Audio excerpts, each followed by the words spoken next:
호르무즈 해협이 톨게이트가 된다면 어떻게 될까요? 최근 이란의 100만 전투원 동원 소식과 함께 중동발 1조 원대 피해 소식이 들려오고 있습니다.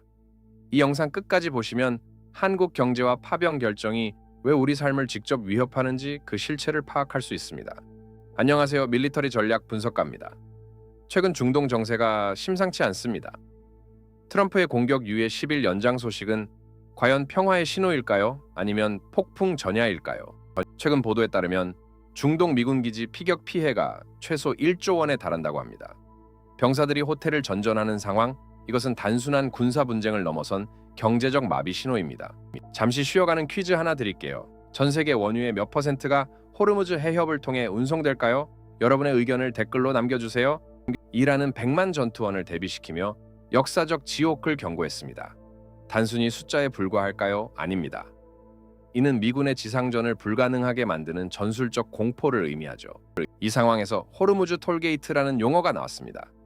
위안화를 내고 호위를 받으며 통과해야 한다는 논리, 이는 국제 물류 체계의 근간을 흔드는 일입니다. 한국은 에너지 수입의 대부분을 이곳에 의존합니다. 유가 급등과 물류 비용 상승은 우리 식탁 물가까지 직접적으로 타격을 줍니다. 이것이 우리가 남의 나라 전쟁으로 보지 말아야 할 이유입니다. 혹시 최근 물가 상승으로 장보기가 무서우셨던 경험 다들 있으시죠? 댓글로 여러분의 현실 체감을 공유해주세요. 미국은 공격 시나리오 3가지를 검토 중입니다. 장기전은 피해야 한다는 것이 핵심인데 파키스탄에서의 대면 협상이 과연 돌파구가 될 수 있을까요? 이스라엘은 전선을 너무 넓혔다는 평가를 받습니다. 중동 전체가 화약고가 된 상황에서 한국의 K방사는 새로운 국면을 맞이하게 될 것입니다. 독일 외무장관은 직접 회담 준비 완료를 외쳤습니다. 유럽과 미국의 공조, 그리고 이란의 입장이 팽팽하게 맞서는 지금 한국은 외교적 줄타기가 절실합니다. 여러분이라면 이런 긴박한 상황에서 어떤 외교 전략을 취해야 한다고 보시나요? 강경 대응 혹은 중재자 역할, 댓글로 투표해주세요. 벨라루스가 북한에 소총을 선물했다는 뉴스, 간과해선 안 됩니다. 중동 전쟁의 긴장이 동북아시아로 전이될 가능성, 밀리터리 분석가들은 이 점을 가장 우려합니다. 트럼프의 협상 중단 10일 연장은 사실상 마지막 카드일지도 모릅니다. 이번 10일이 지나면 세계 경제의 지도가 바뀔 수 있습니다. 프랑스 주도의 35개국 합참의장 회의에 한국도 참여합니다. 이제 우리 군의 역할은 단순 방어를 넘어 국제 안보의 핵심 축으로 진입했습니다. 오늘 영상에서 가장 놀라웠던 사실은 무엇인가요? 100만 전투원인가요? 아니면 호르무즈 톨게이트인가요?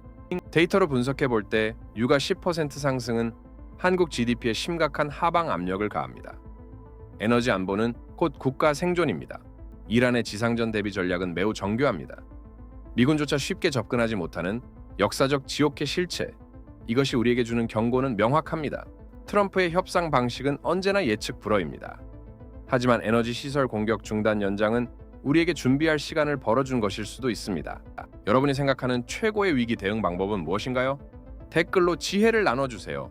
결국 중요한 것은 한국의 파병 결정입니다. 명분과 실리 사이에서 우리가 어떤 선택을 하느냐가 향후 10년의 안보를 결정합니다. 호르무즈 해협의 통행료 이슈가 현실화된다면 전 세계 물류비는 폭등할 것이고 이는 고스란히 한국의 소비자 물가로 전이됩니다. 우리는 이 전쟁이 단순히 머나먼 중동의 이야기가 아님을 다시 한번 인지해야 합니다. 1조 원의 피해, 100만 전투원, 이 모든 숫자가 우리의 삶과 연결되어 있습니다. 마지막으로 K방사는 이러한 혼란 속에서 우리 안보를 지킬 핵심 자산입니다. 우리가 스스로를 지킬 수 있을 때 비로소 협상 테이블에서도 힘을 가집니다. 오늘 분석 어떠셨나요? 이 위기를 어떻게 바라봐야 할지 댓글로 알려주세요. 좋아요와 구독은 더 깊이 있는 분석을 만드는 힘이 됩니다. 커뮤니티 투표